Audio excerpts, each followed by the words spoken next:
Okay, and Mendham has given his utopia. Mukhtar's talking about sustainability, and actually, we all are talking about sustainability, and it's a part of this. I think it's very brave to give someone's version of utopia because they often sound like nightmares to other people. You know, one person's heaven is another person's boring or place or terrible place or whatever. But it's a funny thing the way that goes. But that's one reason why it's productive. Well, mine, and I think this is going to happen, okay, and let's say within the next 1,000 years, but maybe we can make it quicker. And before I tell you what it is, I want to also say, I mean, I think that this is going to happen probably. We might destroy ourselves first and things like that, but other than that, it's in the cards. It's sort of unrolling because it's a technological thing that would change culture dramatically. And but whether it happens or not, I think it works out to think in terms of making a system that would work with this kind of utopian advantage. You know, the basis of this utopia is the idea that eventually we'll have robots working for us. And the robots will do everything. They'll even fix robots. You know, they'll fix the machines. They'll mine the ore and farm the fields to, you know, if we don't have space, we'll send them out to sea to do it. Might be difficult. Why can't we have platforms at sea now? There's a lot of good things about it being at sea, but it's very corrosive, a lot of maintenance. If you have robots doing it, it wouldn't matter. Even if it was difficult to do something, it would just take time. And of course, whatever resources it literally takes to do efficient, um, to do efficient types of use of resources on the planet. Of course, there's some limits in that sense. But yeah, when a utopia like that comes, you see, then what is there for humans to do? Is there money? Um, is there reason for war? What kind of a situation is that? Is there anybody that would object to being taken care of by robots? And I mean, if they personally didn't want that, that doesn't surprise me. I'm not sure I would, but I think I probably would.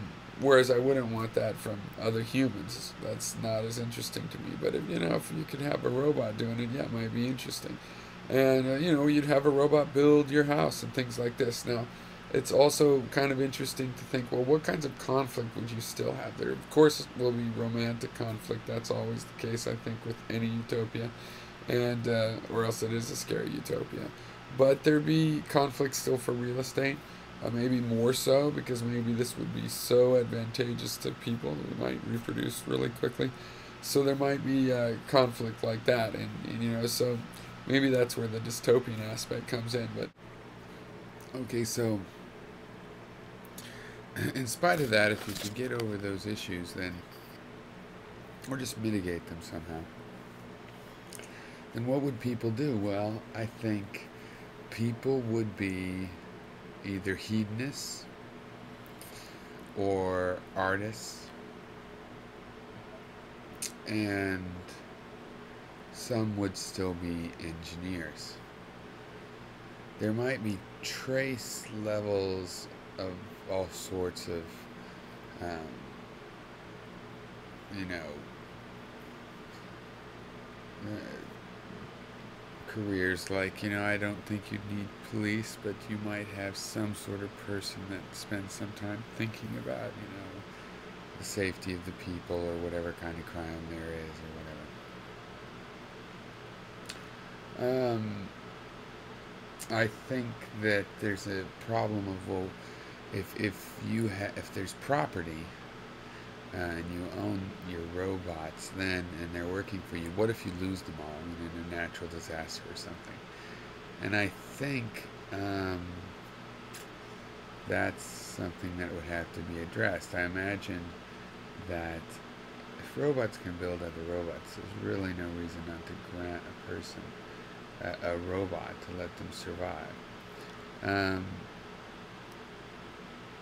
Anyway, I can imagine people of the current era finding all sorts of ways to use the robots to attack one another.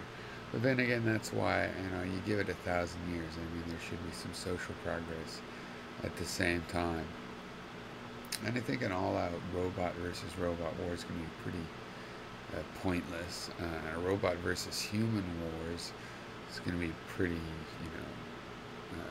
terrifying, and I think people will get turned off of that once they try that. So, anyway, I mean, I pretty much put that in the order that I think people will do it. I think a lot of people will be hedonists, but I don't think they'll burn themselves out. I think they'll be Epicurean, mellow hedonists mostly. Just learn how to have the good life. And then some people will be really serious about various kinds of art. And then you'll have engineers still working on the robots and things the robots don't figure out for themselves that humans will still be more creative about.